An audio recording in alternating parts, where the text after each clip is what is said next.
So in today's video we are going to deal with a small topic called as abnormal molecular mass or abnormal molar mass.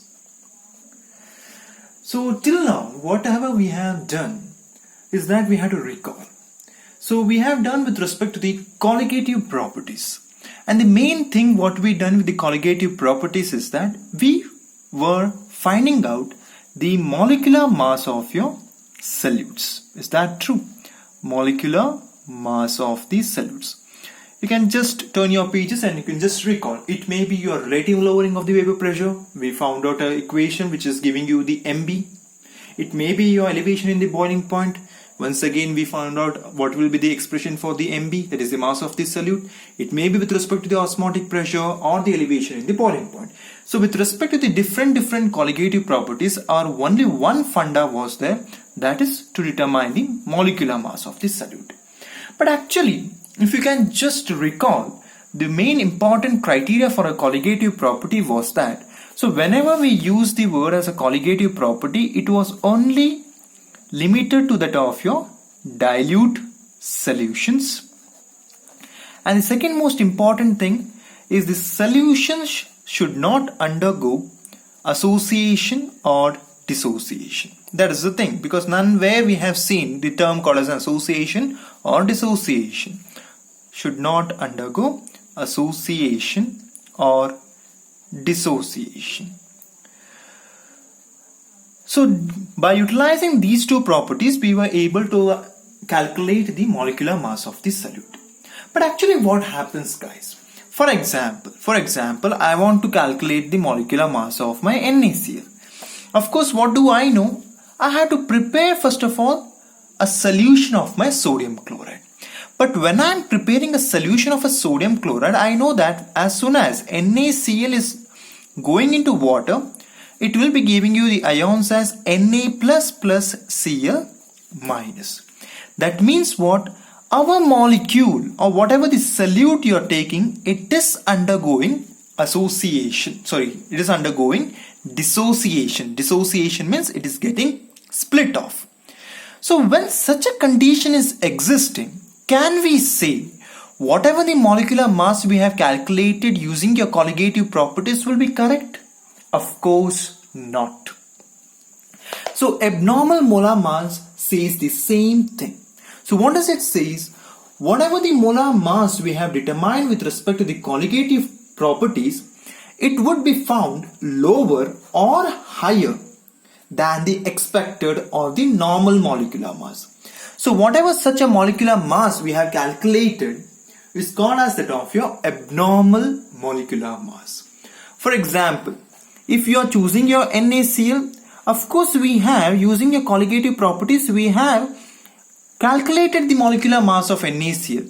But what happens over here when you calculate of your NaCl with respect to colligative property, whatever the value you have obtained, that may be higher or lower with respect to the true molecular mass or the true value, because we are not considering about its dissociation. Similarly, when I am taking, for example, my ethanoic acid, you know the formula that we can write as CH3COOH. Of course, when I am using the concept of the colligative properties in order to determine its molecular mass, what I am doing, so this molecular mass I am going to calculate as it is. But what happens in the solution? For example, if you are taking an ethanoic acid in water, what happens over there? Basically, dimerization takes place. Now the question arises, what do you mean by this dimerization? Nothing. If you just see the structure, you will be getting to know. CH3 double bond O and O and a H. True. So here what happens? With another molecule, your acetic acid molecule, a bond will be formed which is called as that of your hydrogen bond. So whatever in the solution is there, actually the structure of your acetic acid will be in this way. That is, two molecules is leading to a formation of a single molecule. This is called as what? Association. But in colligative property, what we thought, it is only in the state of only one molecule. So here it makes a difference. So that difference in the molar mass will be called as what? Abnormal molar mass. Of course, I have chosen here, it may be greater or it may be lesser. But be specific, we'll be getting to understand when at the moment the molecular mass what we have determined will be greater with respect to calculated value from that of your colligative property. So first and the foremost thing, we have to understand a factor which was given by Van't Hoff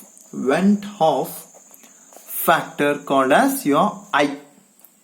So basically this I, what does it say? I is equals to, I'll be giving just one definition, normal molar mass to that of your abnormal molar mass. Abnormal molar mass. That's the thing. So in this case, as we have to see, what would be happening to the value of this I? Yes, when it is undergoing association and when it is undergoing dissociation. So for example, first I will be taking my dissociation concept. Okay, dissociation. So in normal words, if I take an example as NaCl, I will get to know that it will be giving you as Na plus plus Cl minus. But in general, how can I write? If I take as An, that is what? A bigger mass. An, overall one molecule. So what it can give you? N times of A. Simply I can write true. So here what is happening? Here molecular mass is very large. Alva, because it is aggregated. But here what has happened? It has been split off. Compared to this one, what it will be? Smaller mass. Yes.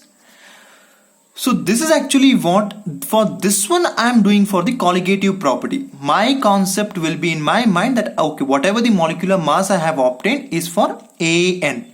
But actually in the solution what it has happened? Na.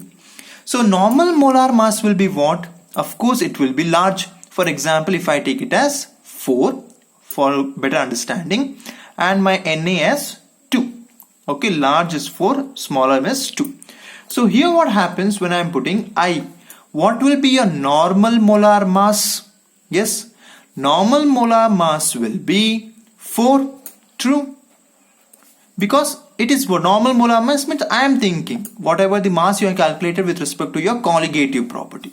But abnormal molar mass, what has happened? It has been changed. So 4 divided by 2, I will be getting equals to 2.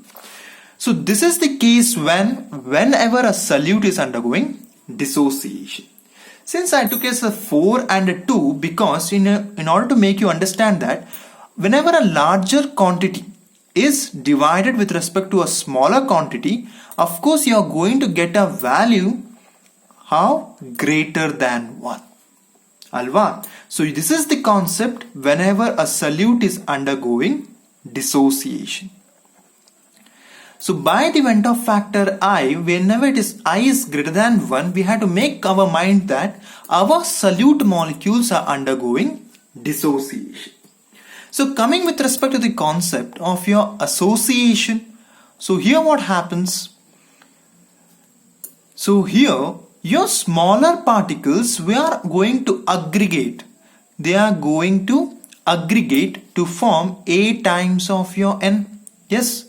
For example, you can take your polymers. If I am taking as an ethene, of course C2H4, yes C2H6, sorry. If I am taking as C2H6, so when it is undergoing a polymerization, how can I write it? C2H6 of your N. Here comes your N times of C2H6. So of course here what will be having? They will be having a smaller mass. Yes. But here they will be having the larger mass. So putting this one away, now if I consider here is 2 and here is your 4. Of course this is the funda when I am calculating with respect to my colligative property. Keeping in mind whatever the mass is there that will be remaining as such, it is not undergoing association. That will be the concept with respect to the colligative property. But actually what is happening in the solution, it is undergoing association. So when I put for the value of I, the normal molar mass means the mass calculated with respect to my colligative properties. That is 2. Yes. And the abnormal mass means what is actually happening in the solution? I'm getting it as 4. Just a mere explanation for example I have taken.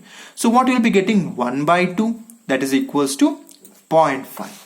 So in general, whenever a smaller mass is divided with respect to a larger mass, what you are getting, I will be less than 1. I will be less than 1.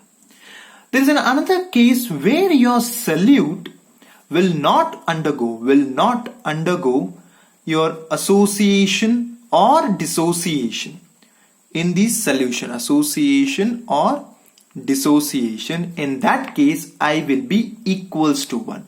For example, it may be your urea or it may be even your glucose. So these are the things which will remain as such in the solution. So for that values, your Van 't Hoff factor is I is equals to 1.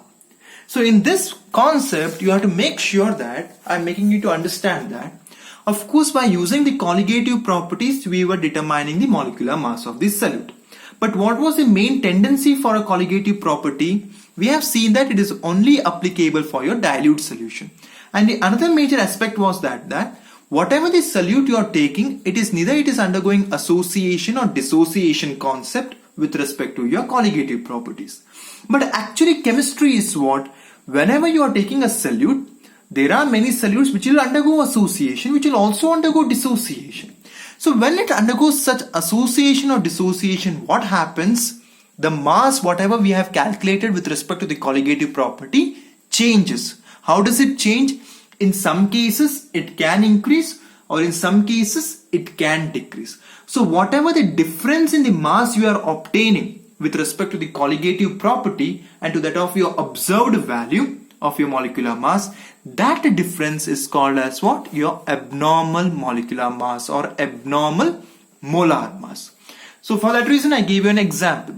NaCl, when I took with respect to the colligative property, I have chosen NaCl as such. But what happens when this NaCl is put into a solution? Of course, it is going to dissociate. So as soon as it undergoes dissociation, what happens? The size decreases compared to that of your original NaCl. So what happens? The value, yes, so from the observed value whatever will be there will be smaller. That is the thing. So whenever it is undergoing an association, means what is happening? The observed value of the molar mass will be higher. That is the thing. So this higher or lower is mainly given by a factor which is called as Van 't Hoff factor, which is given by the definition as what?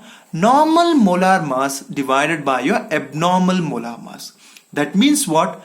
Normal molar mass means whatever the mass we have calculated using your colligative properties. Okay, because we were thinking it is normal. But what has happened when you are observing it, when you are doing it experimentally calculations with respect to your association or dissociation, and whatever the mass you are getting over there, that will be called as what? Your abnormal molar mass. So when we are taking with respect to the dissociation, we saw that, of course, whenever the molecule is taking as such in a dissociation, the first part will be of higher mass, and then it is going to give you the smaller mass. So when you are taking with respect to the larger number divided by the smaller number, you are getting to get as I value greater than 1, which says what? Whatever the solute we have taken, it is undergoing dissociation.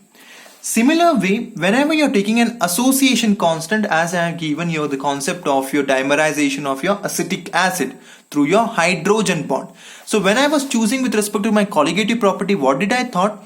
Okay, if I am determining the molecular mass of my acetic acid in water, I am just calculating for this one, or whatever the mass I have obtained was only for the 1 mole of your acetic acid.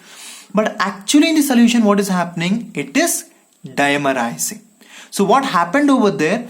So what will be the actual mass? It should be the half of this one. True. I want for 1 mole. But actually what is happening in the solution, whatever the colligative property answer has been given, it is for 2 moles. So what I have to done, it has to be reduced for 1 mole. That is, it has to be half of this one. Able to understand, guys? So that is the reason from the I value what we are getting for an association, it will be always less than 1. So whenever you have been given with a Van 't Hoff factor greater than 1, you should make yourself understand that whatever the solute you are taking, it is undergoing dissociation. So whenever your I value is less than 1, you should make yourself aware that it is undergoing association. Now the question arises that, of course sir, you showed us that there is something more changes in your molar mass. Then how can we apply this one to our colligative properties? Yes, of course we can do it. So what are the different colligative properties we are knowing? So we are knowing elevation in the boiling point. We are knowing depression in the freezing point. We are knowing the osmotic pressure. We are knowing the relative lowering of the vapor pressure. So these are the concepts whatever we have derived for our colligative properties. So whenever a molecule is undergoing association or dissociation, what we have to do, just we have to multiply with a Van 't Hoff factor I in all the case. So this will be actually what? The new concept of your abnormal molar mass, which will be giving you the accurate molecular mass. Accurate molecular mass. So this is the concept of your abnormal molar mass. So for example, in your textbook, they have given you a concept. What is that? They have taken the different salts, okay? NaCl. You can just notify over here. See, in a 0.1 molality, you are able to see what? 1.87. But as the concentration further decreases, it will become 1.94. As the concentration once again decreases, it will become 1.97. So Van 't Hoff factor I for the complete dissociation of the solute nearly equals to 2. That is whatever for the dilute solution they have taken, nearly value they have taken. Similarly for KCl, as you are going with the diluting the solution, you are getting a different values, the exact value, near value they have taken. In K2SO4, you can just see it is nearly equals to 3. They have taken the value as 3. So this is the concept of your abnormal molar mass. So in abnormal molar mass, what we are trying to find out the accurate molecular mass which we have failed to obtain in with respect to your colligative properties. So we are not saying that colligative properties were wrong, but there was certain things to be added in order to get our accurate molecular mass. And what is that added part is your Van 't Hoff factor I. So whenever you have been given with a question, for example, you have given a question over here. So what is the conclusion drawn whenever a Van 't Hoff factor of a solution is less than 1? It just says you that the solute in the solution is undergoing association. We have shown that why you're getting the I value less than 1. Here you can just see that in association, whatever we have considered as a normal mass, that will be of a smaller mass. But in actual, what happens when it undergoes association, it will be giving you the larger mass. So according to the Van 't Hoff factor definition, is normal mass divided by abnormal mass. That means what? Smaller divided by larger, which will be always less than 1. Similarly, when you're giving whatever the conclusion you can draw on when Van 't Hoff factor is more than 1, of course, the solute is in the solution undergoes dissociation. Now the question arises, of course sir, again and again you're saying association and dissociation. How can we calculate the extent of association or dissociation? Of course, I have given you a note over here. So degree of dissociation, degree of association, both are represented with respect to the same term given as alpha. But with respect to the dissociation, it is given by I minus 1 divided by n minus 1. But with respect to degree of association, it is given as 1 minus I divided by 1 minus of 1 by n. So in dissociation, the n is called as what? Number of particles produced per one molecule of solute. That is, for example, if I am taking as NaCl means what? It is giving us Na plus plus Cl minus. Here Na is equals to what? 2, because in one molecule it is giving you the 2 ions. For example, if I take it as K2SO4, what you can say? 2K plus plus SO4 2 minus. So here what will be having the n value? Equals to 3. Similarly, with respect to MgCl2, yes, it will be giving you as Mg2 plus plus 2Cl minus. That means what? 1 plus 2, that is also equals to 3. So these are the values of your n with respect to that of your dissociation. Whereas in association, it is the associated of one particle. which will be seen in your later problems whenever we are doing with respect to that of your competitive exams. So this is the what is a major concept of your abnormal mass. So abnormal mass, just one thing should be there in your mind, that whatever the colligative property we are getting and we are extracting the molecular mass, they are not the actual mass of the solute. So in order to get the actual mass, we have to multiply it with respect to a Van 't Hoff factor called as I. So this Van 't Hoff factor, what it does, it mainly depends with respect to the association of the solute and the dissociation of the solute. So whenever there is an association of the solute, what happens? Your I value will be less than 1. So whenever it is undergoing a dissociation, means what? Your I value will be greater than 1. So with respect to that I value, how can you manipulate your colligative formulas? Your elevation in the boiling point, just Kb into m we were knowing. Just you have to take a product of I. In all the cases, you have to multiply your I. So that will be giving you the accurate result for your molecular mass. So this completes your solution video. If there is any doubt, you can just send your doubts. Of course, in case if you are not able to understand, you are most welcome to ask me, or you can refer any other videos for your better understanding.